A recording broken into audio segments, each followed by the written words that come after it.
Now that we have a better understanding of the probability of individuals being re-identified in our data, we need to consider different options for reducing this risk. Because we want to bias towards sharing data, we consider options that will allow us to share the data while protecting the individuals in the dataset, as opposed to simply not sharing the data at all. One option is to apply statistical disclosure control, or SDC, to lower the risk of re-identification in our data before sharing it. Another is to keep the data as it is, but share it less widely and under strict conditions. There are a variety of techniques to reduce the disclosure risk in data. These are referred to as either perturbative or nonperturbative methods.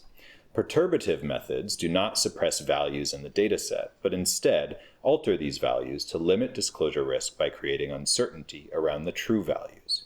If you choose such methods and ultimately share your data after applying them, be sure to make this clear in the data documentation so that downstream users can take into account what you've done when conducting their analysis. Non-perturbative methods, such as recoding and local suppression, aim to reduce the detail in the data without changing the data structure. Through recoding, categories are combined to reduce the number of distinct values of a given variable. For example, we can recode the age variable into age brackets. Through local suppression, certain variables are suppressed and replaced with missing values. For example, we can replace rare key variables with NA. It's important to reassess the disclosure risk and determine whether you've been successful in reducing it after applying these methods.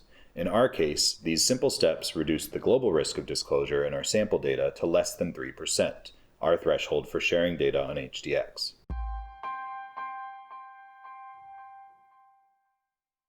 The final step in the SDC process is to assess the utility of the data after disclosure control methods have been applied. SDC is always a trade-off between risk of disclosure and loss of data utility. We're trying to maximize data utility while reducing the risk of disclosure to an acceptable level. Data utility is essentially the usefulness and validity of the anonymized data for statistical analyses. Applying disclosure control will always lead to some information loss. In some cases, information loss would be so high that the data loses its utility. This is why information loss must be evaluated with respect to the intended uses of the data. For example, the data from a multi-sector needs assessment must inform effective targeting of assistance to different vulnerable groups. In our example, if we completely remove ethnicity from the data, organizations will no longer be able to understand and respond to the specific vulnerabilities of an ethnic minority. If you determine that the information loss would be too high after applying certain disclosure control techniques, you still have options for sharing the data responsibly.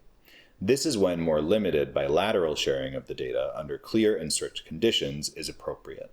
Consider establishing data sharing agreements and/or terms and conditions for different organizations wishing to access your microdata.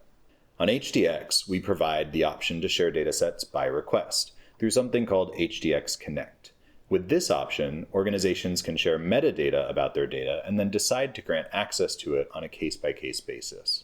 We hope that you found this series of videos useful and that you now feel ready to apply disclosure risk assessment with your own microdata. There are additional resources available via this learning path, including a guidance note on SDC and more technical documentation on SDC Micro provided by the World Bank. We look forward to hearing from you and to seeing you continue to share humanitarian microdata responsibly via HDX. Good luck.